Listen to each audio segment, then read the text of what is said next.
আচ্ছা, আপনারা কি কেউ জানেন খ্রিস্টানরা ঈসা আলাইহিস সালামের ব্যাপারে কি বলে? ওরা ঈসা আলাইহিস সালামকে বলে আল্লাহর ছেলে, the son of God. Jesus Christ is the son of God, আল্লাহর ছেলে, নাউজুবিল্লাহ। তাও দেখেন ওনার সম্মান বাড়াইতে বাড়াইতে কোথায় নিছে? খোদার চেয়ারে নিয়ে বসেছে, তাই না?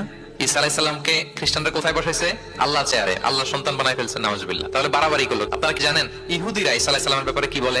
তারা ঈসা আলাইহিস সালামকে ওয়ালাদুজ জিনা বলে, বাস্টার্ড বলে, নাউজুবিল্লাহ। জিনার সন্তান মানে জারদ সন্তান বলে আল্লাহর এই নবীকে ইহুদিরা। তাহলে ওনাকে অপমান করতে করতে ছাড়াছাড়ি, যেটা নামাতে নামাতে কত নিচে নামাইছে দেখছেন?